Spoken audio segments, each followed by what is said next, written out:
Hi guys, and welcome back to the Elbow Down podcast. We're back after a nice 6 week break. It wasn't just the riders; it was us as well. Spent time with our families. They seem nice, so we're back. I'm joined by Isabella this week for the returning podcast. So hi, Isabella. Hey. Yeah. So yeah, good to be back. I think I'm not 100% sure yet because we're going to be very rusty. Well, maybe very rusty. I don't know yet. We'll find out. Should we just hop straight into it with Moto 3? Yes. So, should we start at the start with our talking points of something I didn't want to talk about very much because I'd hoped we would be talking about a nice little podium for the man, but it all went a bit wrong before the race had even started for Scott Ogden. He was just, minding his own on the front row after an amazing qualifier. Should probably have been pole, but to be fair, they did manage to prove that he had indeed set his fastest lap through yellow flags. So, a front row start still good enough. And then all of a sudden, bike stalls on the grid. Uh, do we think that was nerves or what? Or do we think it was, had he pumped himself up too much and then hurt himself like with his excitement? Do you reckon? Well, that's what I was gonna say. Is it entirely rider error? Because I think, having Johnny Garnett as his umbrella girl, the pressure was all there. But Yeah, it was just terrible. Like the British fans were just it was devastating really because he yeah, literally could have been at the front, but I mean, he made it back around and didn't have to do pit lane, which of course was a great thing, but I do think that yeah, it was like Dennis on Shoe in Portugal. Like it was mm, entirely just overzealous. yeah. I think it was Scott, as we know, puts a lot of pressure on himself, and I think he put too much pressure on himself for his home race, as we'll see later down the line in Moto 2 as well, probably. Um, but yeah, he despite his stall and having to start at the back of the grid, uh, he did manage to claw his way back to the lead group, which was excellent. Like he passed quite a few riders, tagged on to some very fast boys. He was quite lucky, I think, that David Munoz and David Alonso had started at the back as well, so he was able to tag onto those. But I don't think it's fair to criticise him. He's still just a kid, in my opinion. Like maybe I'm old, I don't know, but he's still just a kid. Like he's gonna learn from this. So for me, Well, it was a rookie error. yeah. But like he's technically not a rookie now, is he? It's like that's the only argument I No. suppose like you could give. But at the same time, it's like you have to be fair where fair's due. It was Ryder problem, and he needs to learn from it. But as long as he does learn from it, then Yeah, as long as it doesn't happen again next year, yeah. then no one can say anything bad. Yeah, it's just it's sad for him that it happened at the home race, but And only his second front row ever. Like, come on. both of them set in wet conditions as well. So if we could have like a few rainy races till the end of the season now, maybe we can see a nice nice podium for Scott. But honestly, I'm more just impressed with his ride and his recovery because it would have been so easy for him to lose his head and just stack it on lap one. So it was more of a mature ride once the error had been made. So as far as I'm concerned, not the greatest, Yeah, and then but he finished 1.9 seconds off the win. So yeah, I would say that's like, you know, yeah, yeah. decent. Yes, that is decent. Like it really is. So we're all still behind you, Scott. Try not to beat yourself up too much, and hopefully this doesn't happen again. Um, Staying on the Honda train, big title implications, I think, at the front, where Jaume Masia crashed out of the lead. Now, Jeremy, what's that? you said Jeremy Messiah. Jaume Masia. Maybe it's just my Okay, Welsh okay. accent being, dumb, but I I might have said Jeremy. Jeremy Jaume Alcober and Jeremy Masia combined. But yeah, he crashed out of the lead. This would have brought him right back into title contention with another win, especially after Assen last. Well, even though it was 6 weeks ago, was the last race, and he won it. Now, what is he like? He's miles off the lead now. It's. I think he's done a fodger. I think his title done. What do you reckon? Yeah. I mean, I honestly, from pole, I thought he was going to win Yeah, because it was like, oh, Foggia won there last year. Yeah, just come off of the Assen thing. But honestly, I would say the recovery there was insane. Like, it just showed up all those riders at the back. It was just watching him pick them all off within like 1 or 2 laps. I was like, fucking hell.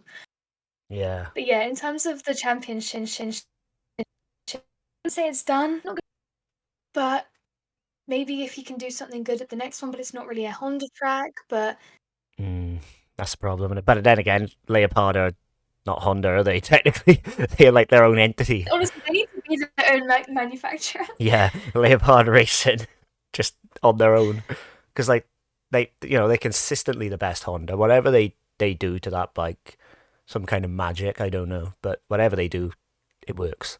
Um, However, that being said, I think the strength of the KTM's is going to be too much to overcome, even though we got half a season left. I think he might have cooked his goose short of a Holgado implosion, which in Moto3 could potentially happen. I think he's cooked his goose, to be honest. I think this was the nail, but we never know. We got half a season to go, so maybe I'm just being premature with that. But I I'm gonna go out and put it on record and say I think he's cooked his goose. But The there we thing are. is, I feel like Holgado could, in the next one, lose his head and then it brings it back up again. That's Yeah, what I can sense happening. yeah, it's Moto3 things, because we forget they are still kids, like all of them. Apart from Fanardi and maybe Tatsuki Well, Suzuki. Messiah isn't that young, but True, but like he's still like what 23. Like that's not old. Like when you consider Fanardi's 27 and Suzuki is 26. Like I think you could forgive 21-year-olds for losing their head, kind of thing.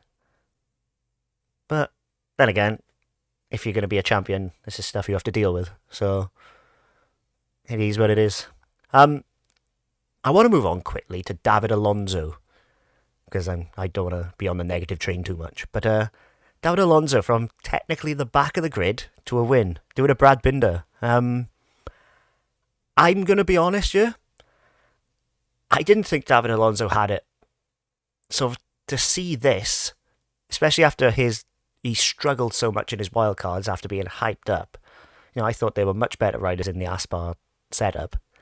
So for him to come along and to win in, what is it, his like 10th or 11th race in the World Championship, I'm impressed. I'm genuinely impressed. And to do it from the back of the grid and just with such a mature ride, I got to give David Alonso a round of applause for that. I'm so impressed. so when you say you didn't think he could do it, do you mean in general or while you were watching the race? Like you In didn't think general, he would. Okay. like Well, I'm you watching him in undermined him Chev. because yeah. No, yeah, he didn't even win a race, right? Or maybe one. He won a couple in Chev, but he was never It really wasn't a a title dominant. contender. Yeah, And exactly. I Because thought that's there the reason was he stayed there. yeah, and I thought there was much better riders in the Aspar setup than him. But of those riders, he is the first to win in the setup where he was. So, I know Otola technically, but Otola was MTA, but we'll gloss over that. Um, so for him to pull that out of the bag, I genuinely am impressed. Like, what did you make of him? Well, can you believe his first ever appearance at a circuit and from the back of the grid? Like, I don't think people appreciate how insane that is. Mm, Like, I guess the last time you saw that was Pedro Costa and Doha, but before that, I mean, mm. honestly, it was just amazing to watch him. Like, and afterwards, he looked so happy to think he's born in 2006. Oh my god, It's too crazy. God! He just turned 17 I was my second in year of May. high school in 2006. Oh god, that's depressing. I'm No, so I'm old. so proud of him. I mean, something like this, signifies him as he can go the whole way. Yeah, he's made a giant step. But this is what World Championship does. It forces you to drag yourself along. Because if you do not drag yourself along, you're out. It is that simple. Like it's so cutthroat. So he's had to up his game, and credit to the guy, he's done it. Colombia's first podium at the start of the season. Now Colombia's first win. Like they must be it should have been Yoni Hernandez the first win and podium at Assen 2014, but we'll gloss over that. Like for him to make history like that is incredible. I I just Yeah, having an entire country on your back, mm, like pressure. yeah, yeah, that's it. And for him to be able to thrive under it, I'm happy to. I'm genuinely I'm happy to say I was wrong because I genuinely thought he would drown in World Championship. So for him to do that, round of applause. No, I think you can tell he does have the it factor even before this. Yeah, like I knew he had something. Like, don't get me wrong, I'm not blind. I could see the talent, Yeah. but I didn't think he had the whole package to be able to win in the World Championship. So, to shut me up in your rookie year, fair play to you. Yeah. Fair play to you. Um, from one Aspar kid to another, well, former Aspar kid, is Daniel Gardo, who keeps the championship lead after coming third. Um, I'm starting to think this might actually be his year. The But now the real pressure starts. Now the races come thick and fast. I don't actually know if he's going to be able to sustain this kind of form. What do you reckon? I agree with you because I think it was in the Flyways last year he had like a couple silly kind of DNFs and like weird crashes. Like I don't know if it's just like the pressure of being a rookie that year, but yeah, I'm not sure he's gonna really get along with those types of races. But I mean, I didn't even think he was gonna get the podium because after that Q2 crash, I was like, okay, he's done. Yeah, Like he just didn't look like he had it. yeah. So to even finish third, Yeah, I agree. And not only that, but to have such a big Q2 crash, like yeah. that, that both him and Munoz, that was a big crash in wet conditions, thrown off. That could easily break something. So he's quite lucky he bounced rather than broke. Um, I do. I'm starting to think this is going to happen because it is easy to forget last year as well. He was hurt coming into the season, which does tend to skew the results a little bit for me. But you are right in that the flyaways, he was fully fit and he did make some silly errors. And there was less pressure than there is now. But Exactly. who realistically can step up at the minute who hasn't yet? Realistically, his title contenders are Ortola and Masia. And Masia's yeeted it up the road already. What about Sasaki? You don't think he could win the championship? Sasaki is not winning enough for me. Like, Yeah, but Austria is his track, so this is you never true. know. But Yeah. he's always there, which is, consistency's paying off. But then I don't know. Sasaki's a weird one because on paper he should be clearing off of this championship by about 50 points, especially with his experience in the class now. But yet he's not. Yeah, I think it all went wrong was it Argentina when he crashed from the Yeah, lead? yeah, that hurt him. I think That that for really hurt me him. already it showed mentally that he was not going to be the champion. I mean, personally, I don't think he'll win the championship, but Yeah, but like if he don't know continues about his whole part. podium streaks and always Yeah, being there, exactly. it might happen. But that's all gonna go tits up if Elgato starts winning, you know. So I don't know. I really don't know with Sasaki. He's an enigma, that man. Maybe he's not napping enough, being a Japanese. Maybe that's what it is. Oh my god. Nothing on his girlfriend's lap. Yeah. Yeah, yeah. Maybe he needs to nap more. I don't know. Um, I want to move on quick to a rumor as well. Um, Angel Paqueras is rumored to have already signed for Leopard for next year. Um, I think he can come in and win the title if it's a That's the Leopard bike. craziest thing you've ever said. And you said Arenas was going to win the championship this year. Paqueras has got it though. Paqueras has it. Like I can't explain what it is exactly, but Paqueras has it. He's dominating the Junior World Championship this year. Has already won the rookies with like 4 or 5 races to go. whatever step he's made this year, for me, is Pedro Acosta level steps. And I think he could come in and win the title.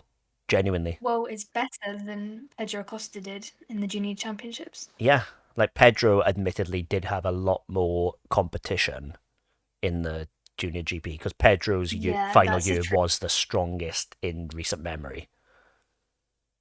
But Yeah, nonetheless, I would say the Junior World Championship is not that strong this year, but still, if you're the one winning, then you're the one winning. It doesn't actually matter. yeah. But I do think the level Piqueras is at is enough to Mm. come in and win this championship, especially with the riders rumoured to be going up to Moto2 next year as well. Like, in theory, the only one of the top five who won't go up will be Olgado, if all the rumours are to be believed. So that takes out a good chunk of riders. I see no reason he couldn't come in, and especially on that Leopard bike. And also, 2024 means a new crop of Moto3 bikes after the freeze.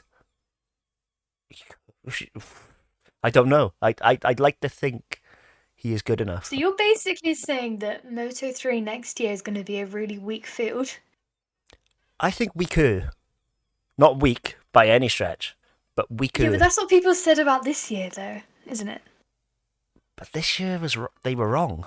Like, we still I had know, that's what Dennis I'm Onchu saying. staying down. Messia on I the know, but we'll Leopard. still have Morera here next year. No, we won't. And oh my god. Moreira's going to be going to Italtrans. So that's out. Ortola rumoured to be stepping up to Moto2. Messia rumoured to be stepping up to Moto2 with SAG. Onchu rumoured to be Oh moving up with my god. IO. So, that's some of the main protagonists gone. Sasaki rumoured to be going up with Husky.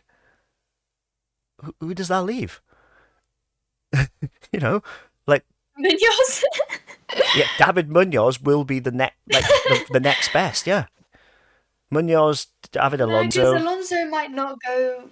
Yeah. Like I just don't see where the main competition is apart from Olgado. And if he wins that title and he's going to be hungry to retain it, he'll be the main threat. Rueda, I expect to step up next year. He hasn't quite impacted like I thought he would. Rueda, actually. So for him to he hasn't been bad, don't like by any stretch, but he's not. I expected Rueda to be winning races by now, and yet David Yeah, Alonso is the one who's done it. this is what might happen to Piqueras though. This Just is because you're true. the junior world champion doesn't mean you can just burst onto the scene. But I mean, he does have like the right build for it. Like he's quite tall-ish, but I don't know. He could still grow. He's so young. Yeah, I he's got.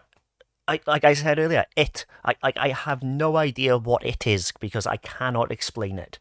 But you just know when someone has that it factor, and Piqueras has had that it factor since European Talent Cup. He's been like Acosta, Guevara level, just making the impact and just coming through. So for me, I'm gonna call it right now, and if I'm right, send me a medal. Okay.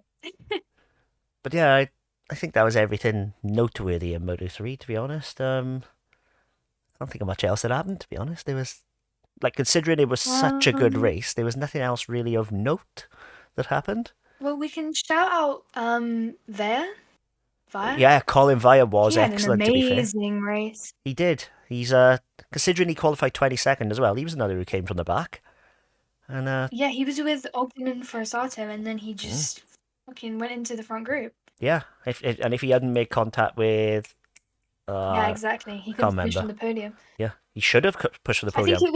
it was Sasaki. I think he bumped into, or Sasaki bumped into him. Yeah, it was one of them, like teammate on teammate violence. But like, Via hasn't exactly been. He's been good, but not great. But look how tall he is. I didn't expect him to do that much. It sort of feels like a world championship introduction before he hops into Moto2. That's what it felt like to me. Because he couldn't do What, what like a Zonta Barry did. Baltus situation? Yeah, well, basically, he couldn't do what Zonta did now because of his age. So Oh, that's shit. Yeah, he's 2005, right? yeah, yeah. Oh, So he couldn't just hop into Moto 2. well, he can next year because he would have Yeah, turned 18, it just but feels like a placeholder year for him, you know? Like he has to ride it and get the World Championship experience under his belt before he really goes for the tilt of Moto 2. That's what it feels like to me anyway. I could be wrong, but that feels like the plan to me. I expect him to go up very soon. But yeah, to come from 22nd to, well, running in the front of the front group, yeah, shout out Colin Vire. I was very impressed. Furusato, speaking of, I was quite impressed with as well, because he had a heavy, heavy crash in qualifier. Yeah, I think that the injury was maybe like there was nothing that was disclosed about it, but I think it was you could see from the fucking crash he was like upside down for like how long? Like I was Mm, watching it like, huh? yeah, yeah, I don't know. He had a good fight with Xavi Artigas, so yeah, like on paper, a fight with Xavi Artigas normally means you're in the points. Not today, but no, like, not when there's a 17 rider fucking front group. yeah, yeah, that's it. Munoz and Fanati had a nice little coming together as well. Like, I'd buy a ticket to that fight. That would be a That cracking was really box. good to Yeah, watch. yeah. Like, I would really enjoy like put those two in a boxing ring. That'd be fun. God, just yeah. There was even though it was one of the best races of the year, there wasn't that much of note. Which sounds really stupid to say, I mean, I think that there was. but not to talk about. You Do you know? just do you mean compared to last year though? No, I mean like, well, this season, like this has been the best race of the year for me this season. Yeah, that's how I felt about Silverstone 2022. Yes, it is built for Moto 3s. There's a lot of fast corners into straights, which means the draft does its thing. But at the same time, like, there was nothing really noteworthy other than what we've mentioned, like the wow factor of it. It was just a damn good race from start to finish, which is really weird to discuss. Ah, well, fuck it. Should we move on to Yeah, Moto but if 2? it's like yeah, but if it's like seven abreast, then that speaks for itself. Yeah, but like, that doesn't really, like, it's not very interesting to talk about, though, is it? Oh, seven riders abreast into one corner. Where do we go from there? you know? So, yeah, I think move on, unless you have anything else. a rookie won the race. I said that! I said And it just Alonso! has to. No, I'm just saying it needs to be celebrated. It does. Yeah, it was history. So, yeah, I'm happy to re-talk about that, because, never been done before by a Colombian. Boom. Well done, David Alonso. But anyway, on to Moto 2. Should we start with qualifying? And Yes. a certain Dutch rider getting onto the front row? I won't lie. I was screaming at the telly for him to get that pole position. Didn't quite happen. But for Zonta van der Goorbeek to start on the front row shows that all the doubters, everybody saying, oh, it was too early, he shouldn't be in the class, etc., etc., etc. This to me proves that he does have what it takes. Still a step to be made in the dry, as he fell out of the points. But rain is the great leveler. So for me, I think a lot of the detractors reeked in humble pie after that front row. It was so good to see. Like, what do you think? Well, yeah, first ever Q2 and first ever front row in one. I don't. Like, Was it his first ever Q2? well, I was talking to the team and I was like, is his first Q2, right? And they were like, yeah. Why do I feel like he went Q2 Argentina? Ooh, Maybe I'm you wrong. can check. Yeah, No, you can check if you want. yeah. I'm gonna Google that a second. Hold on. Carry on a sec. Well, anyway, when I was watching Q1, like, I was like, oh my god, him and Barry are both gonna be on the front row. Like, it was an insane Q2 session for that team. Mm, And yeah, from Q1, you could tell that he was gonna be on the front row, I think. He just looked so much more confident than all the other riders. yeah, yeah. Like you could see it. Like, admittedly, mixed conditions, he does thrive. Like, he's just very, very good in those conditions. but you still have to be able to do it. And for him to Exactly. do what he did, I was right, but I was wrong. Oh, It's not his first ever Q2, but his first ever Q2 was actually Portugal the start of this year, not is that Argentina. the only other one? Yep, that's the only other one. At least I'm Okay. pretty sure it is. I'm just checking now because now that's going to wind me up otherwise.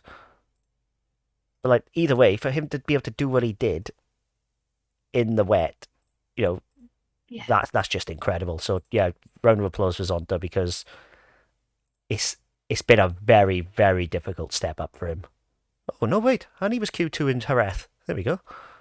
You know, like Oh that my kind of god, I got it all wrong. yeah. So that kind of proves to me that perhaps he does have it. You know. Well, Jerez was obviously dry, so Yeah, like I never doubted he had it. I knew. Like I've seen again. He's got that it factor. Like that's something special. But my God, it's been a hard slog for him to be able to, as we expected. In all fairness, coming from Junior World Championship Moto3 straight up to World Championship Moto2. as like a 17-year-old, yeah. 16-year-old when he came up. Well, Don't forget yeah. as well last year. Like that alone says to me that it was never going to be easy. He didn't go the Fermin Gear route of already racing in in European Moto2 either. So what he has done here, I can't I'm just happy, just genuinely happy for him. Shut a lot of people up that did. Um, I his know, but then it makes me more sad that he like dropped back so much in the race. It was just like the optimism from the Saturday. You just think it's going to be it now, and then such a changing conditions to the next day, and then it's just mm, it was but really frustrating. the other thing though was that in the dry sessions prior to this, he had not been there, so we all knew he was going to fall back. I was just Mm. hoping he could like cling on to the front group and Or get in a good battle with someone, but it was quite a lonely ride as well. yeah. As soon as Chantra and Agura went past him, I think that was Mm. it. I'm not 100%, but I'm pretty sure he was sent right by one of the Team Asia boys because he just plummeted.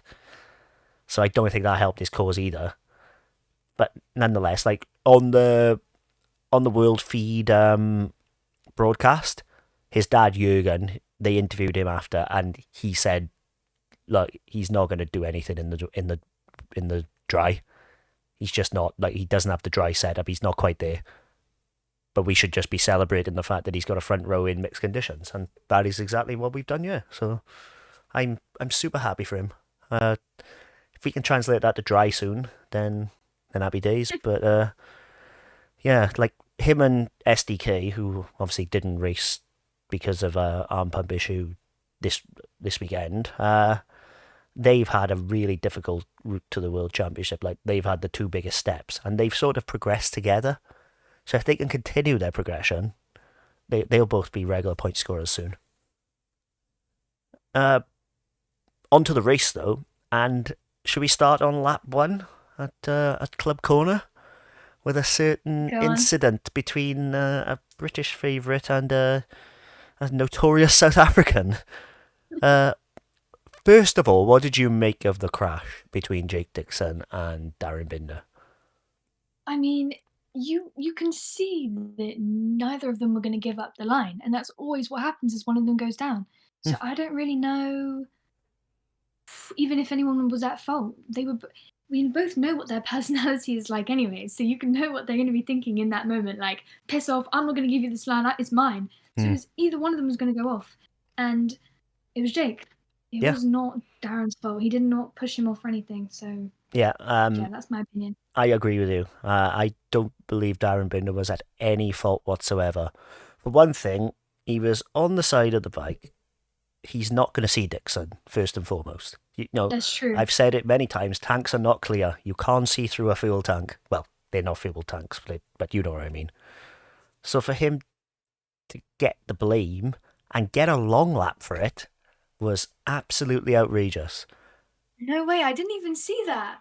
Wait, did he take it in the race, or was it for the next one? No, he took it in the race. He'd actually just passed Zonta who was like, they were on their way crossing each other when he had to take the Yeah. long lap, and then that led Zonta and Tulovic back past him, and he took him a couple of laps to catch him again. Like, I could not believe he'd been punished for it. And he quite rightly said in the post race like interview with his team that he felt he'd been unfairly targeted because of his previous Yeah. history. And And because it was the British Grand Prix, I yeah, think. and I agree with him. I also would like to point out that if you look at the footage, Albert Arenas is on the inside of Darren Binder. Where is he supposed to go? Like, Dixon is 100% at fault for this because he put himself in a stupid position on lap one. And because he's won the last race at Assen, I think he just thought that he was entitled to space now he's a race winner. And that ain't how World No, Championship works. But it was also because of the whole qualifying, and then the lap got deleted, and then like he was clearly just not in the right mental state. No, I'm glad you mentioned mental state because I did want to talk about, first of all, I actually want to shout out Bad MotoGP memes for one of the best videos I've ever It seen is in my good. life. It is good. I was crying at that. If you haven't seen it already, go on Bad MotoGP memes' page and have a look at his Dixon and Darren Binder video. It is spectacular. But moving on to the actual, well, the interview, but I'm not even sure I'd want to call it an interview with I was going to say BT then, with TNT. It was not an interview. He was just berating someone. Yeah, literally. For one thing, now this is where I want to be careful about what I say. Because, first and foremost, a rider should be PR trained enough to not let his emotions get the better of him when he's talking to the media. However,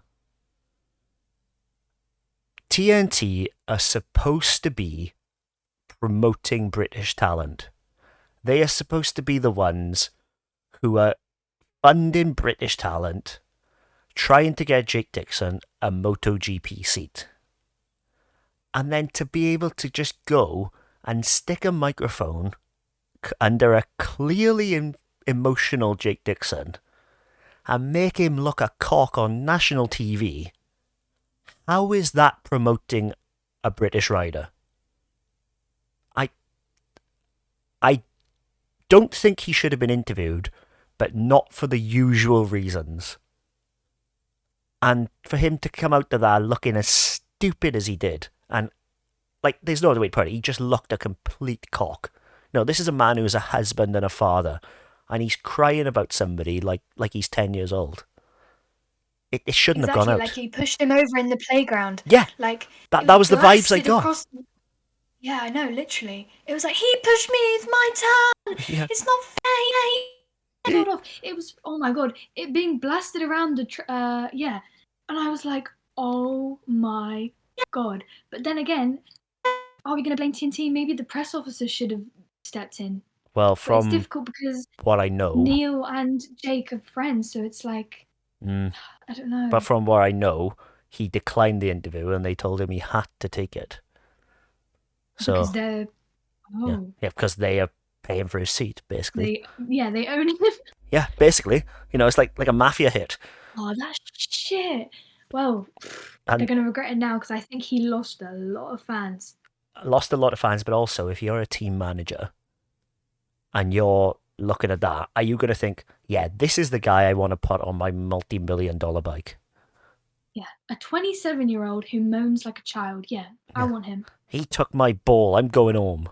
That's the vibes I got. Just, I could not believe it. Oh my god. Like, I genuinely couldn't believe it. And, you know, it is a big talking point because how can someone carry themselves like that and be allowed to carry themselves like that on national TV in front of millions? You know, like the British GP gets millions of viewers. TNT, we know, is most of Britain. Like, I know a lot of people in Britain don't have the world feed. Like, I have the world feed because I've said it before, I will say it again. I think the commentators are better, the coverage is better. Simon Crafar alone is worth getting the world feed for. But for the TNT to go and do that, you know, basically, Jake Dixon to them is a product, almost. You know, he's a marketing product. And they've just gone and fucked that up. It's just... I just don't get it. He looked so pissed off in the paddock afterwards. I'm not he was surprised. with Foggia, and I was like, they are plotting something. It was hilarious. Yeah. They're like, oh, you as well. Like the Spider-Man pointing Yeah, meme. literally. Like, for him to go on a rant and be so wrong as well. That's the other thing. It was embarrassing. That's Yeah. the bottom line. Yeah, it is. It is. Whichever way you want to butter it. Just complete idiocy. And I hate the fact it went out because it makes the whole sport look stupid. And Darren Binder didn't even do anything. He had nowhere to go. It's just, he must have just been sat there thinking, what the fuck's this guy on about? Oh, I just don't know. But anyway, back to more positive notes. Firmin Aldeguer. What a ride to win. And, win convincingly.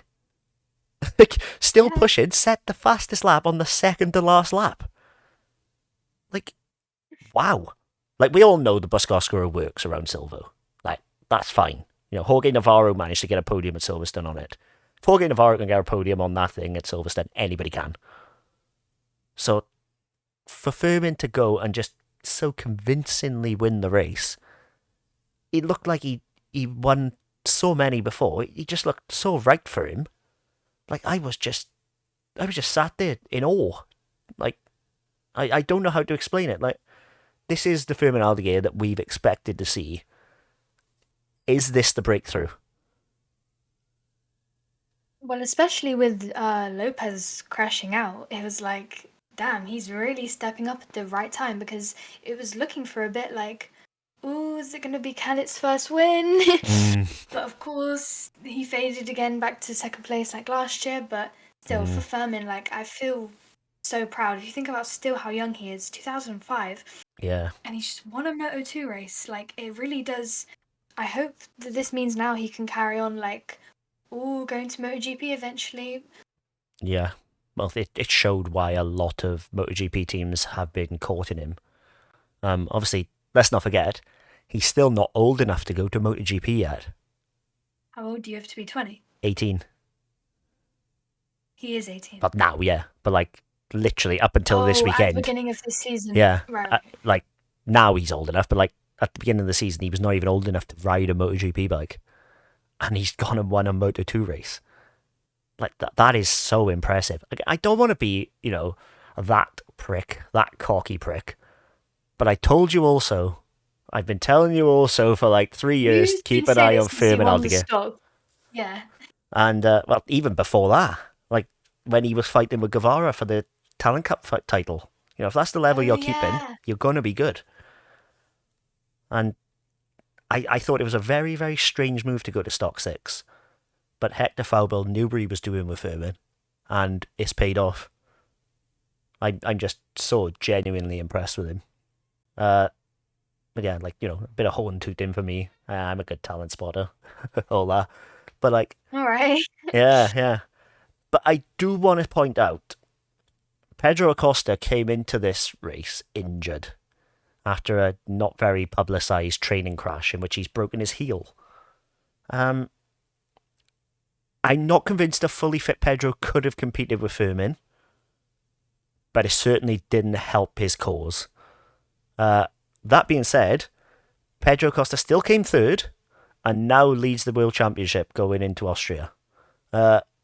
Is this the floodgates? It better not be, but he is pretty good in Austria, so... And if the heel heals in time, but obviously he was in pain if he removed the boot in Parc Ferme. Like, I think that probably is why he dropped back to third. Yeah, he did say... when you have no fight left in you, and yeah. Yeah, he used the words tremendous pain in Parc Ferme. He actually took it off as he crossed the line. Like, really? Yeah, like he did the entire cooldown lap without his boot on. Like that, he took it straight off. That's how much it must have been hurting him. And you can totally forgive a fade when a rider is that hurt. Like, he couldn't even go to the bike walking. He had to crutch his way to the bike. So to get Yeah. pole and finish third with a buggered heel, like, that is just... No, he is a certified hard man at this point. There's no other way to put it. And regain the championship, yeah. I Yeah. guess, He's really pulled it out of the fire because there's a, that injury is severe enough that there's a chance he may not even have ridden. So to push through the pain barrier and get such a big reward, it's got to feel like a victory on its own, you know? Yeah, I won't lie, he did look in pain after the race on the crutches. I saw him going He to really the did. broadcaster set.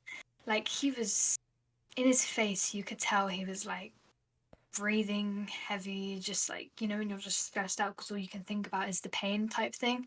Yeah, and for him to be able to finish where he did, I was so impressed. Like, there's a lot of impressed. I've used the word a lot this pod, but it's justified for everybody who has impressed me, I think. It's just been brilliance all the way through each class. And Pedro, that's the kind of ride that wins you championships. It's that simple. That's a good point. Like, if he had pulled out and Arbolino had scored a top 5, that gap would have just grown to over a race. He would be fucked, yeah. And So what's the gap now?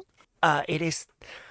Oh, God, I don't know. I think it's like 6-7 points now to Oh, Arbolino. that's fun. Okay, then the floodgates are not open.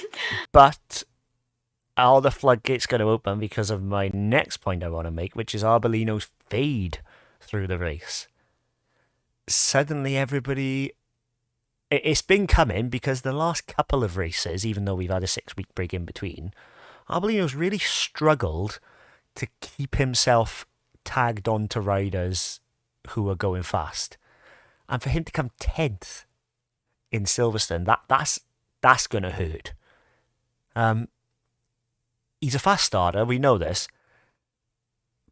But was that masking the fact that he actually doesn't have it to win this title?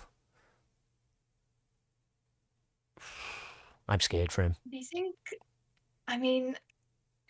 that this is like because he knows he's not going to get the MotoGP seat now? He's like, yeah, it's okay, I can just blob around and then work hard next year. Well, that's not what I've been told. So... I know, but if the rumours are like Marc Marquez fucking wants it, then I'm sorry, but you're not going to pick Arbolino. Yeah, but if the rumours are to be believed... fuck it, I'll just say it. Ralph Fernandez going down to Moto2 is pretty much done with Pons. Canet will go sideways to Fantic, kicking out Borja Gomez. That leaves an RNF seat open. Now, it doesn't take a genius to work that one out, does it? So, I think Arbolino, either way, is going to get a seat. There's a Grassini announcement tonight at the time of recording at like 10 o'clock. I haven't been able to find out where it is, and it's pissing me off. I don't think it will be a rider announcement. Well, it's big news, and it's on some kind of Grassini announcement page, which you can only subscribe to monetarily or something. I don't know exactly where it is. I haven't really looked into it, to be honest. I honestly, it will be some kind of like Moto-E bullshit. Well, I think it will not be anything relevant to us. Well, I think it's a Moto2 announcement, I do. Because obviously Salach is leaving to go to VDS. Oh yeah, that's true. Maybe they're getting a Moto3 team again. Yes. I have my doubts with that, sorry. But anyway, back to Arbolino. Like, it could be like Vietti from last year. Like, the summer break just mentally destroyed him. You never know. But, I mean, I don't want to say after one race, but, I mean, you're right with the fading. It does look very concerning. And it's consistent as well. That's what he's been doing the last couple of races. It's not just Silverstone. That's what worries me. It's because he started higher before, then it didn't affect as much. But yeah, but like then again, his he fast didn't starts. have a good weekend. No, he was in qualifying. He actually was quite impressive. Honestly, in Q1, he just that's Q1. Yeah, but my point is in Q1, he managed to crash and then still go something like 1.6 seconds faster on a bed bike. Like, that is not easy to do, genuinely. And then, of course, he cooked his goose in Q2 by crashing. classic. But if he had managed to put his Q1 lap together in Q2, he would have been on pole. That's how fast he went in Q1. Really? Really, that's how quick he went in Q1. But he couldn't do it. He crashed. If he had started on pole, he might have not. He might have been a very different story. But I don't think he had any kind of pace whatsoever. So I really don't think it would have made a difference. He might have finished, eighth instead of 10th. But other than Well, no that, offense, but if he had the pace, then he would have gone through to Q2 automatically. well, that's it. That is exactly the point, isn't it? Because Friday was all day was dry. So Yeah, there you go. it was the Zonta move, basically, just on a much lower scale. True. He didn't quite have the dry pace, and going through Q1 proved that. Well, someone who did that differently was Baltus. Yeah, old Bazza impressed me, actually. Yeah, I would say the same thing. What did he finish? 6th in the end, wasn't it? Yeah, Like ahead that, of Sam Lowe's, I think. that's his highest ever finish then. Yeah, it is. Yeah, because 7th was his previous best. Yeah, that's his highest ever finish. Oh, fair play. Yeah, Well, hang on, he couldn't. honestly, he was phenomenal, and he was battling with all of those top group. Like, I was thinking, this is going to be a fucking podium. Yeah, because But, Joe you know. Roberts was 4th. Shout out Joe. Oh, But yeah, that was I- good from him, yeah. But he was good year last year. Haven't been anywhere like for the rest of the year. Fully expecting to just be back down in 15th, 16th in the next race. I think that's a flash in the pan. Manu Gonzalez equaled his best. Phenomenal! Yep, That was equaled his amazing. best ever result in 5th. And then I can't remember if Baltus was 6th or 7th because I can't remember if Lowe's beat him. Lowe's shouldn't have. No, he was 6th. There we are then, so Lowe's was 7th. Like, Lowe's shouldn't have been where he was. Like, Lowe's had the pace to win that race. I don't know what the hell he was doing at the start of that race. Just fucking about, like. It's going to be your last ever Moto2 race at home. Go balls out. Don't just, I think that's what the fans thought. They thought this is his last ever race in Moto2 here. He's gonna just give it his all. He has nothing to lose. He's not in the championship. Like, he should so have given I don't it really to him. know. But- I don't know. But like he did give it his all. That's the worst part, and he was so fast after the first couple of laps. I don't know what happened to him at the start of the race, but he dropped back down to like Bias. 17th, 18th, something like that, Yeah, it was terrible. and then he just went past some riders like they were stood still. It was incredible. I don't know what to make of Sam Lowe's anymore. That man baffles me. Hopefully he'll be better in I World don't even know Superbikes. if I can have an opinion on him anymore because every single weekend it's just like a completely different storyline. Hey, he's just an enigma.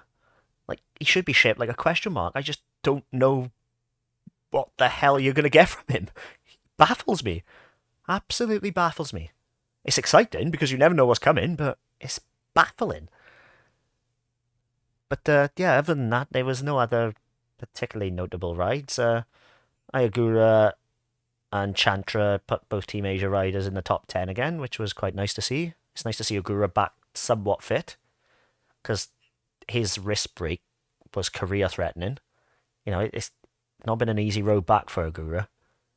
So I'm quite happy to see him at least somewhere near where you expect him to be.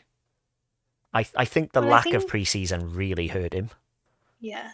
But Because, also, it sets him and Chantra up well for the next one, which is always the two of them as best race. oh yeah, you're right. So it sets them both up good to get a top 10. Oh and my then, god, remember their hopefully- fight? Oh my god. Oh my god! Wait, oh my god, I need to rewatch that. Oh my god, I thank just you so remembered much for that. reminding me. Oh, that's gonna No, be that was- replayed to hell, that is, for the start of this week. Fucking hell! Oh wow. I need to see that again. Yeah, oh that my god. obviously what I'm referring to is the Chandra Agura fight from last year, where it very nearly ended in Team Asia tears. So that should be quite an interesting one for upcoming Austria. One big rumor doing the rounds about Agura is that he has fallen out with Team Asia, which is very interesting if true. Apparently he no longer wants Taka Nakagami's seat and actually wants out of the setup. Don't know if it's true. first and foremost, but we all love a rumor. And if it is true, it could have massive implications throughout the paddock because everybody's going to want Ayagura. So if it's true, we could see him on a very, very good team next year that is in Team Asia. But again, take it with a pinch of salt. It's gonna be crazy. Like, if a Japanese rider can get to MotoGP without that setup, it's like that will change everything. Yeah, like Kota Nozane ain't gonna do it, is he? Let's be No. honest. Neither is Tiger Harder, so like. And but the thing is also, if this rumor is true, it just makes you think, well, who the hell is going to replace him? Well, it'd have to be Mario Aggi, wouldn't it? You know, let's just move on. That would actually be an ideal scenario in terms of easiness for Team Asia. As well. Yeah, because you don't have to lose Mario Aggi, and then that also clears up the space for Buasri to just slot in nice and easy. Like, I absolutely do not believe Buasri deserves a World Championship seat, but that's by the by. They promoted Tayo too early. No offense, but I don't think Mario deserved it either. No, Aggi at least showed top fives consistently in Chev, whereas Buasri can't even do that. No. Like, wait, what's his teammate called that won the race? Aditama. Yeah, I would promote Arby over Buasri. Not even joking. Like, if it wasn't for age, I think that would be the case. Well, they'll just have to wait then. Yeah, like Buasri's just keeping the seat warm for Arby, because Arby's consistently up there as well. So yeah, it'd be Mario Aggi, but like, no offense to Mario Aggi, he's not as good as Ayagura, at least not yet. I mean, no offense to Mario Aggi, but he's not as good as even Tayo, so. This is also true, but is it the Moto3 and his size? Because if he could step up to Moto2 and suddenly be magic. We don't know, but I think if the rumor is true, we will find out because he is the logical step up. Whether he can prove it, because he could end up like Andy Farid again, and then that's. Oh no! Don't bring him up. Well, again, he was promoted on size, and he couldn't cut it in Moto2. Yeah, and then he went back down again. Yeah, only because they had to promote admittedly, but it's like. I know, but like, that Team Asia setup is very hit and miss, and it's just sad that like Yuki Kuni was literally winning junior GP races, and then in the World Championship he did nothing. Yeah, and now he's racing in Japanese Super Sport. No, Japanese Superbike now, actually, sorry. Go. I mean, Takuma Matsuyama's working in a petrol station in Japan. And he was winning Chev races. It's just. Oh, bless his heart. It's just so hit and miss, man.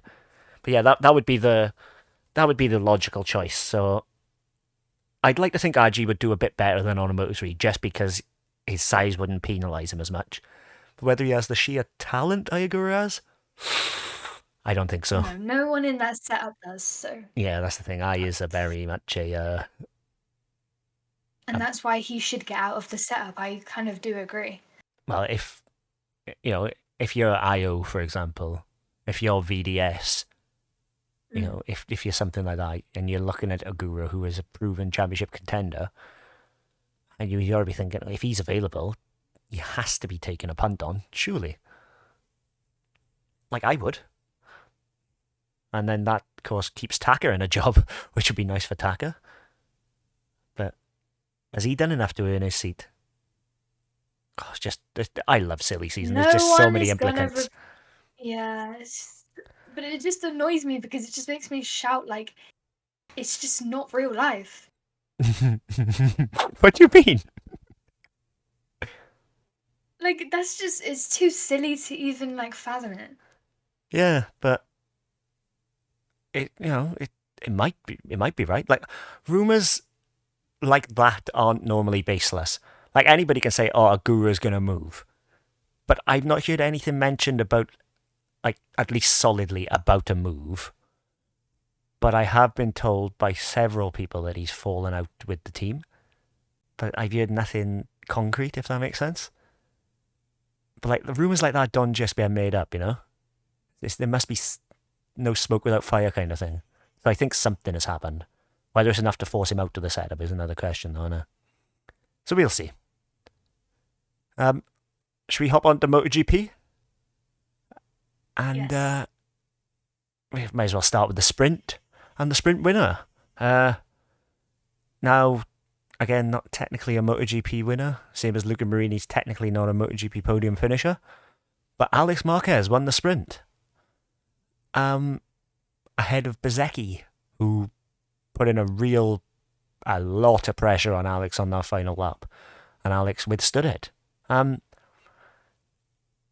Is it fathomable that Alex Marquez is actually quite a good rider and not just making it on the Marquez name, do you think?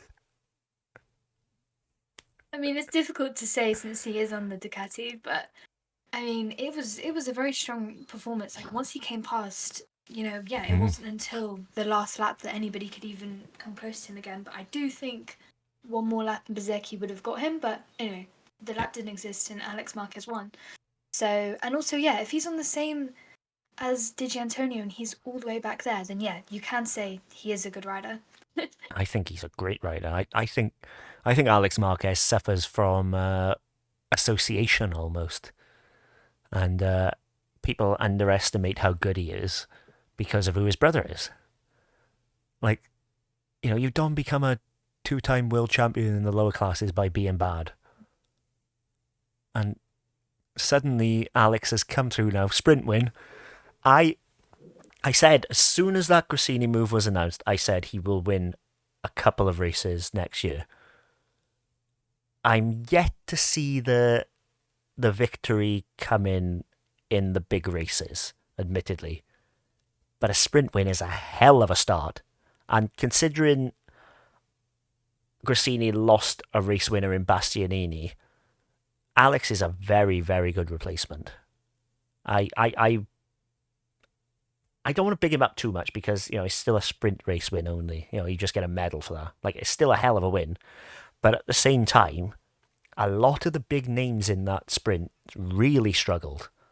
Pecco Bagnaia was out of the points. Pecco has been the sprint king this year.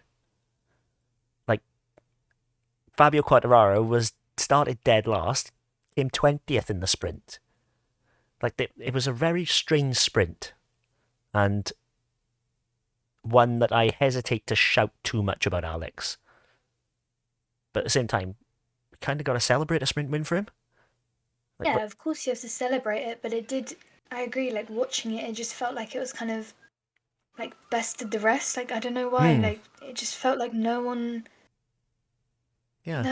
was really that strong. I don't know what was going on, but conditions maybe played a just because part. it was, yeah, for sure. It was raining all day, and then for the sprint it was drying track, I think. Yeah, it was a bit soggy, but not enough for slicks. Apparently, if you go on the mediums, they work like intermediate tyres when they heat up, which is quite an interesting detail. Apparently, like the treads sort of shrink in to create like an almost slick tyre or something. Crafar was saying on the live broadcast, and I thought that was a very weird detail. Only him would like discover that. Do you know what I mean? Yeah. That's why I pay the fee for World Feed for Crafar alone. Really, his insights, like for the nerds, the nerds like me, it's chef's kiss. It's amazing. However, I do want to discuss Pecco in the sprint because he did. It's not like he started low. Was he? He was on pole, was he not? No, Bezzecchi was on pole. He was front row though, wasn't he? Or am I just making that up? I feel like he started one of the front two rows and then he just plummeted. He wasn't on the front row. Okay. Either way, he didn't start where he finished. Yeah, you're right. That's correct. But the thing was, I was like watching Augusto Fernandez. I was like, wait. Yeah, shout out Augusto. I couldn't see if it was Pecco. I couldn't see if it was Pecco or him. So I was like, oh yeah, Pecco's in fourth, whatever. And I was like, wait, no, that's Fernandez. Where the hell is Pecco? Yeah, Pecco had plummeted down to 12th and then ended up 14th, I think. Like, Bastianini was almost about to beat him. And Bastianini has come out and said that he can't ride this GP23. So, like that's the level Pecco was at. It was terrible. And it's not what you expect from the championship leader. And then suddenly in the main race, when it's dry, boom, he's there. It was such a strange sprint. Because he steals Bezecchi's settings every Yeah. single time. Yeah, gotta be it. Gotta be it. He sees what Bezzy's doing, and then On the sprint day, always, and then he's like, "Ooh, I'll take that." yeah. I haven't actually written it down, but I did. There's two more things I want to discuss. But first of all, like as you've mentioned him, Bez. I was gutted when he went down in the main race. Gutted because he absolutely would have beaten Pecco in my opinion. But It would have been a really good fight as well, I think. adding Bez into that mix of riders. But if Granny had plums, she'd be Grandpa, wouldn't she? Like it's one of those. It's like, What the hell is that phrase? well, if innit, Okay. if it's and buts with candy and nuts, we'd all have a Merry Yeah, Christmas, yeah. you know. But it's like, I do absolutely believe that Aero played a massive part in Bez's crash. As soon as he was in that slipstream, there was no downforce on that front end. And then the front just folds on him. Now, is there a case to be made for Ducati and the others to remove the Stegosaurus? Because clearly the Stegosaurus is to create dirty air. It's nothing to do with downforce. It's to create dirty air behind you and stop a rider following you. Is there a case to be made that they should be removed? Removing the rest, absolutely not. This is the march of technology. But to create something specifically to upset a rider behind you, at what point do we call it a safety issue? Only with more instance. But it's very much a case of riders struggle this season to follow other riders. Like they have to sort of maintain their distance to stop the front tire pressure from shooting up, Yeah. and B, because the slipstream effect is so high and so turbulent that eventually it's going to happen like what happened to Bez. Like I'm genuinely sorry. Well, I'm dying. There we are. Is that my cue to shut up? Well, No, well, I don't know. I mean, I think that's why Yamaha, like that's why they're always so low, because once they get behind, say, a Ducati, and they're like, yeah, let's just go for it, then of course it upsets them, and then because the bike isn't that strong anyway, the whole combination of things. Well, yeah, because they don't have the raw speed to get out of the slipstream, they're just buggered behind it. Yeah. Yeah, that's it. And then of course the other thing to consider with Yam is that their aero is just bolt on. It's not intrinsic like the European bikes. It's just wings bolted onto a basic bike. So it's going to upset them even further, in my opinion.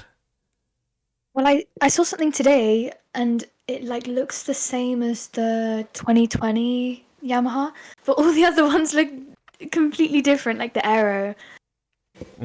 Well, apparently, speaking of that, going slightly off topic, but whatever, it's a good opportunity to talk about it. Quattararo has apparently delivered a 10-page dossier to Yamaha of everything he expects from them by the Misano test. 10 pages. Like, Jesus. like, it's apparently everything he's been asking for since he joined Yamaha that he has not been given. And if they don't deliver a good bike by the Misano test, he walks. Now, if that's not pressure, I don't know what is. Because you So when have is to he deliver. contracted until? I I think it's 2025, isn't it? want to say the end of next season. Yeah. I'm open to being corrected Okay, on that, but I'm so open to the end of 2024. I'm sure it is. But like again, don't quote me on that. But at the same time, Yamaha have made a massive statement. I can't remember the name of the managing director of Yamaha now. Like if you know it, gold star for you, well done. But but he said that the bike Cal Crutchlow will be on at Motegi will be the biggest step Yamaha have made in years. So you've got to feel Someone that. needs to ask him then. Well, because surely he'll be testing it before Motegi. well, that's it. Is that the bike they're going to bring to the Misano test? Because if it is and it works, they've ruled a V4 out. So the only way they can progress now is by creating a bike that is aero first, not just bolted on wings. They tried it.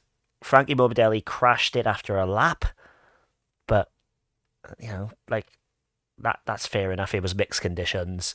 You can forgive Frankie for that. But if you coming out and saying something like that, you've got to back it up. And the only way Yamaha can back that up is by making a bike that has been sculpted in a wind tunnel with aero first and foremost on it, rather than a bike with some aero on it. So whether they bring that, I don't know. But I think that they're just talking themselves up because they said the same thing about that fucking engine. But the engine is good. That's the worst bit. The engine is good. Yeah, but okay, but there's no speed still. Yeah, but Can't do an overtake. But now we're talking chassis. We're talking aero.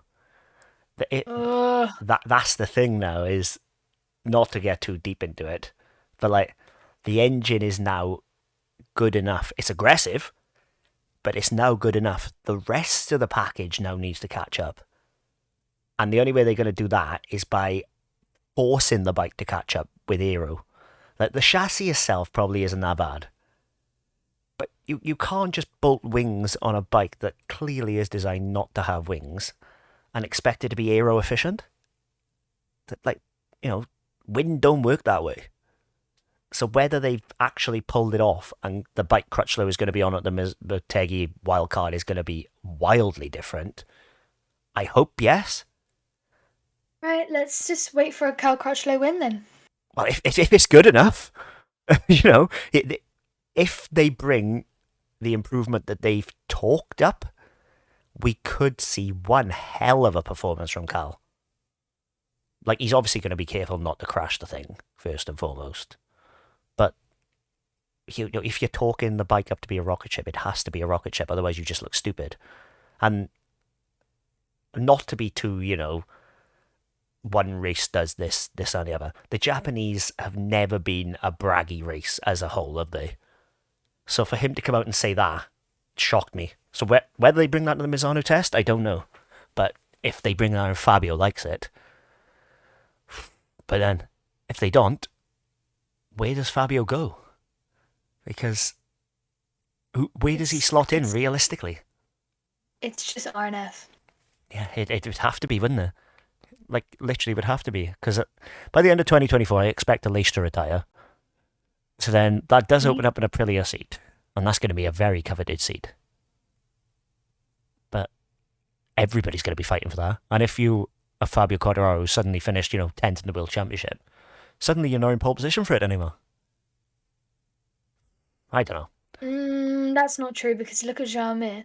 He got a factory ride and he did not do anything last year. True. But was also hurt for quite a lot of the season, in all fairness. I know, but what I'm saying is he got the factory ride because he has the world champion status, and that's the same as Fabio, so... Yeah. It's just, if I were Aprilia at the end of next year, I'd be looking in-house, because Miguel seems to have finally gotten on with that bike. And if the carbon chassis that we've seen from Aprilia works and is a step... Like, I put a post up yesterday stating that the Aprilia is the best bike, and I stand by that. But I've been ripped apart in the comments for it, so whatevs, Trevs, it's fine. But if they bring that carbon chassis and then Aleix retires with that bike being the best bike, think of how many riders are going to want to be on it. Yamaha have work to do because they are at the risk of turning into Honda. Because who's going to want to ride a Honda? That's the other thing. Exactly. Iger has just changed his entire life story to not ride one, so Yeah, he's just like started a fight with just got up and punched someone in the face and be like, oh yes, I finally avoided that piece of shit. Yes. exactly. Desperate measures. Yeah, yeah. He's No, but just that's what I was thinking with the Arbolino thing. Then he can't sign for RNF until after the Mazzano test. It's all just shit. like, if I don't believe RNF is an option for Fabio this year, put it that way. I do believe what Fabio means is he won't sign a contract past 2024. Yeah, that's a good point. Like He won't renew. I don't think he's going anywhere next year. But if the Misano test is going to be a thing, but as I said, a 10-page dossier of everything they've not brought that he's asked for, it kind of says to me he's lost. Like, you should have one clear idea, and 10 pages of stuff is a lot of things to want. Like, I think he's just a bit lost in his own head, in his own development. He could be biting Maybe his he's own. been like writing notes in his phone Yeah, well, ever since that's how he feels. 2019. He's like, Well, he sacked his manager as well, isn't he? And represented himself exactly. now. So now he's managing himself. Yeah, Is that a good thing? which is also not gonna. Well, no, because now he's actually got to be like signing deals and shit. That's a distraction to me. Exactly. I agree with you. He should just get Tom to do it. Yeah, but then Tom's conflict of interest because he's seeing Matilda from Tech 3, isn't he? So it's like, Nah, that's totally irrelevant. it is, but I guarantee that that's the thinking behind it. Because then, if Fabio signs for Tech 3, you're like, oh, I wonder if that happened. that would be a weird thing. That won't happen, so don't worry about it. Nah. I want to talk about Alish as well and do a little happy dance. Because not only did Alish win the race by beating out Pecco on the final lap, he did it with a pass no one expected and kept the lead in very scary conditions. Rain on slick tyres is not easy in the slightest. But not only Alish, the entirety of Aprilia all succeeded at Silverstone. And it was so good to see. Yes, Alish won the race, and it probably should have been Maverick, and probably would have been Maverick if it hadn't rained. We saw the famous Maverick cautiousness once again. But for every Aprilia to finish in the top 10, that is what you consider a success for a weekend, I'd say.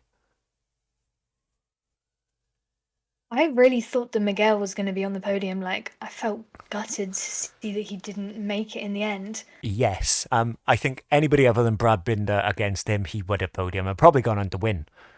But we all know Brad Binder is not an easy man to pass, You think? especially in mixed conditions. And the other thing about that is Binder was always going to be the joker of that group because we know full well he was not going to pit for wets. Like, not on this earth. He's done it before. He's won in much worse conditions on slicks. He's almost saying to the others, through reputation alone, I am not pitting. If you want to pit and lose all that time, you crack on. So nobody was going to in my pit. opinion, no one should have, like, being there in person, it was not even raining. It was literally, it was spitting in the tiniest bit. I didn't even need to put my hood up. It was just, mental rain, of course, but I think that it was just wrong strategy for all those people. And then, was it the Honda boys came back out and then crashed on them? Well, yeah, because it wasn't wet enough. I don't think they crashed. Well, Mark hit Anea, to be fair. But, yeah, I don't think they actually crashed on it. If you're low down, though, you've got nothing to lose. So I sort of understand the gamble, but none of the top 6 were going to pit, were they? Like, it would have been absolutely brainless to do so. But even if it had been chucking it down, nobody was going to pit because Brad Binder would not have. It's just It's like the waiting game, yeah. Yeah, he's such a pot stirrer, Brad Binder. You know he's gonna like spice up anything. His style alone is like makes him so difficult to pass. His commitment and his tenacity means you know you're in for a fight with him. And he completely changed the race by just being in the group, which is incredible. Like, he didn't even do anything. He's just there. Like, I thought that was amazing. Like, that's the level of respect the other riders have for him. Yeah, that is pretty cool actually, because you're right. Like either way, then he would have won. Mm. Yeah, and you almost had to strategize around Brad Binder, which is the ultimate level of respect. That's power. Yeah. Yeah, it is. It's power and respect. Like it's so good to see because Brad's such a nice guy as well. Like you can tell that he's just a good dude, and it's always good to see a good dude succeeding. Um, I did write down Yama and Honda Aero update thoughts, but we kind of discussed that. One final thing I want to discuss before we check out.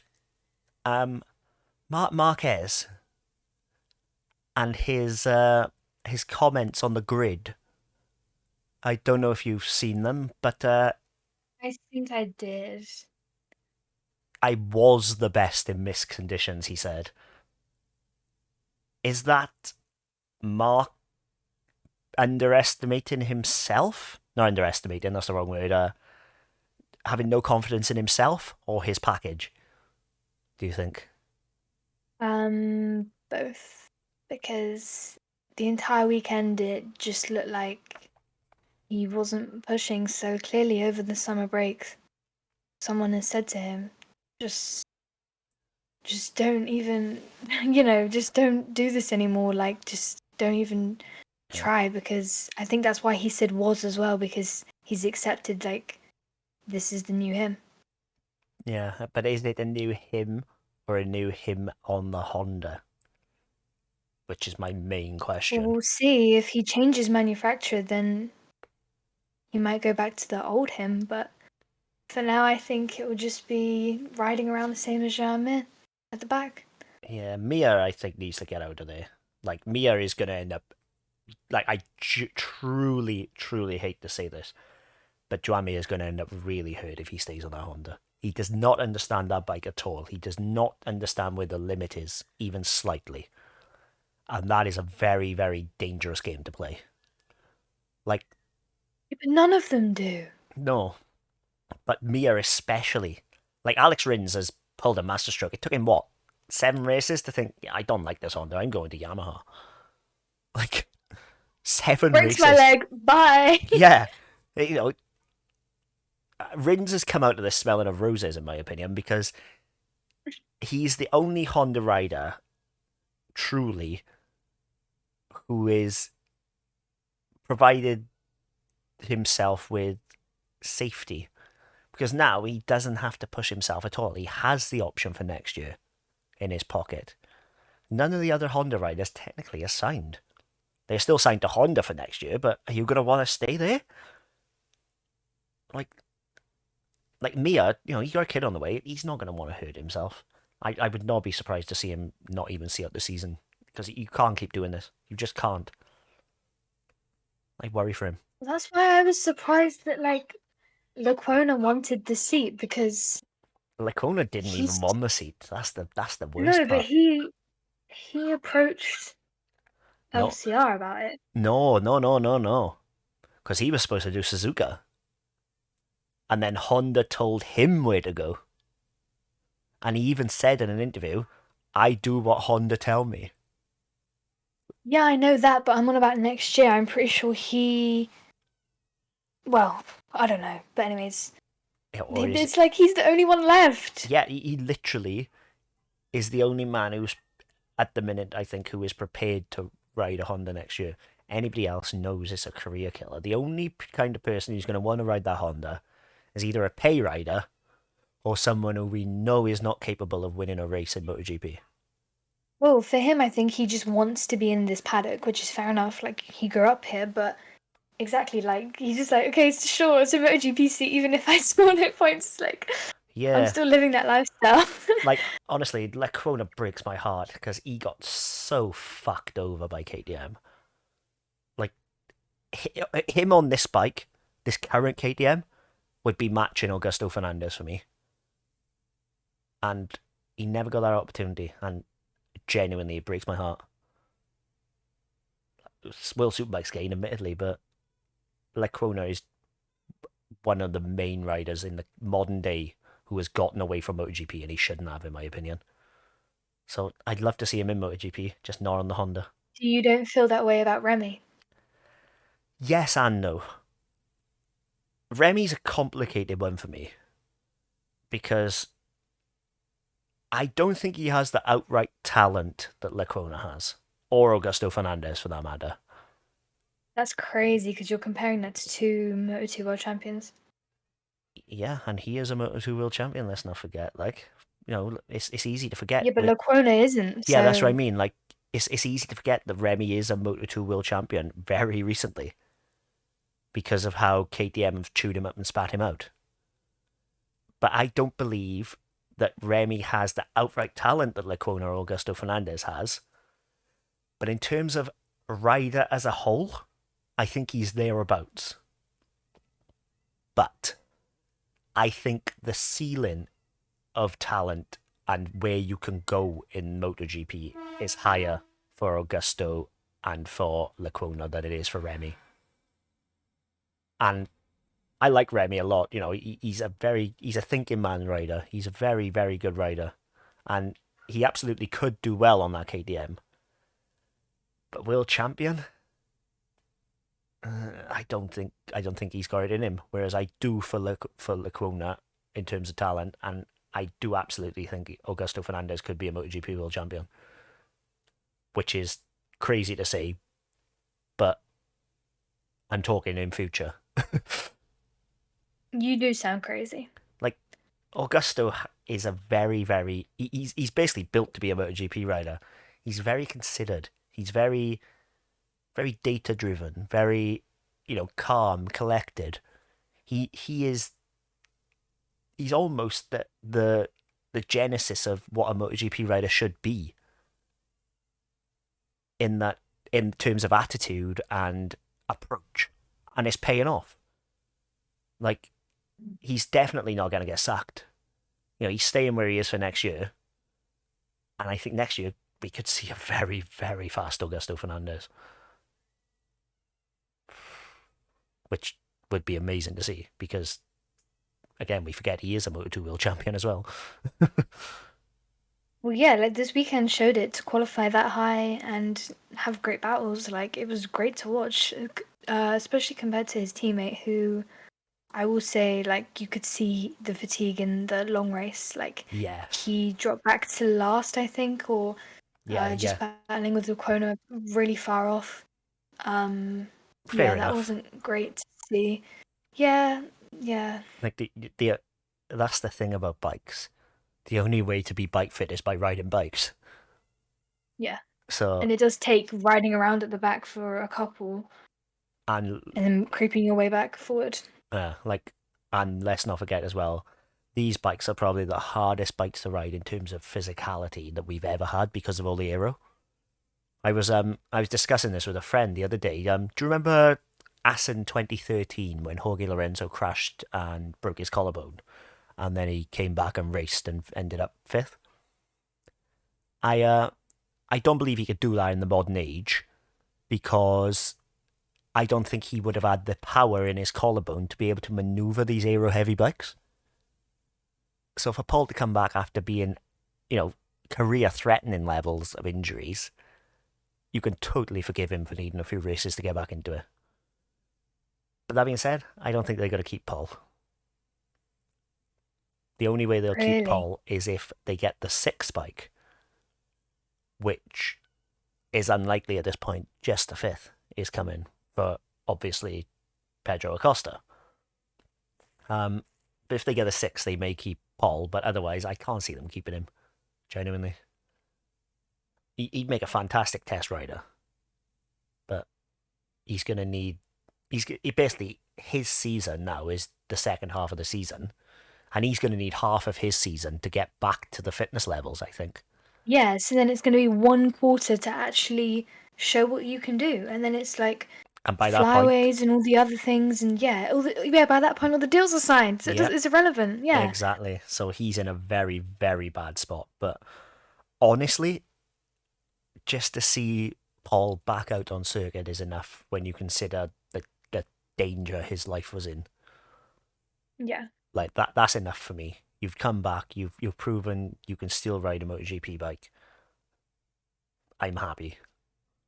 I'm just glad to see him back. I was actually discussing it with my friends in the group chat as well. You know that new MotoGP intro where they show all the riders walking around the trophy and that? Yeah. We've never had a race where every single rider on that has been in the race. Because Paul was injured from Portugal FP3, or P3 now, wherever. So Paul has never been in it, and now Paul's back. Alex Rins was missing, Rins. so we've never Someone had. else will crash when Rins comes back Yeah, as well. well, that's my fear now. Is like, who's next for the curse?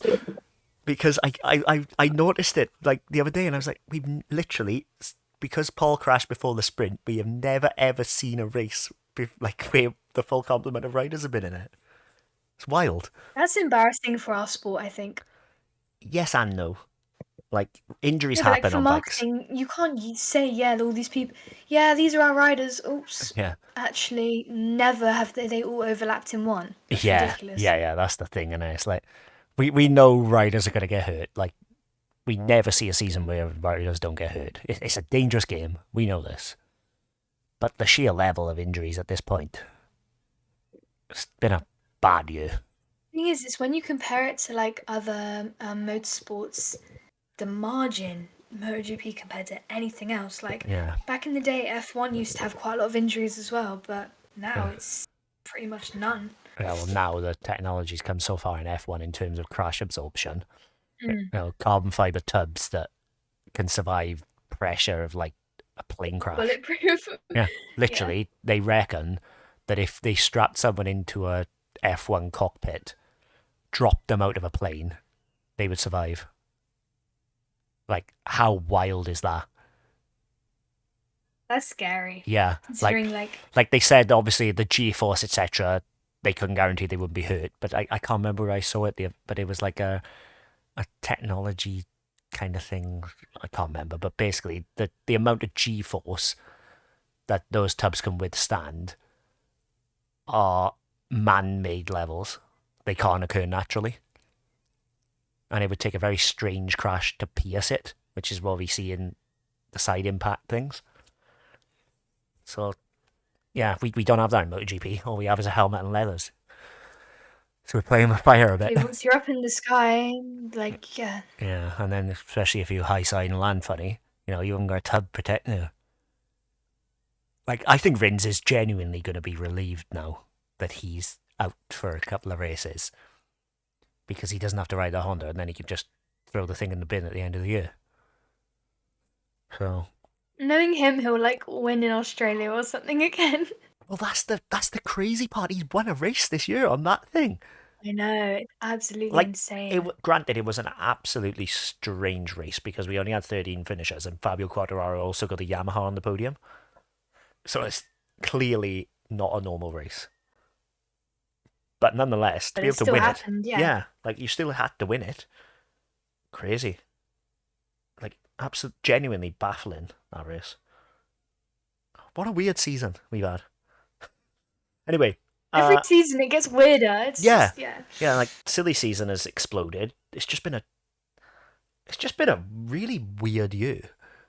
Like, I don't know how to explain it. It's just nothing's been right, have it? I don't know. Anyway, Definitely not. Anyway, we should wrap this up. Near enough hour and a half. I'll take that. Not sure when we'll be back now. Probably after Austria. But honestly, And I'll be on the ground, yeah, live Sheila, reporting. live reporting from Spielberg. Nice for some. But yeah, we should be back after then. So we will speak to you then. Thank you very much for listening, and have a good day.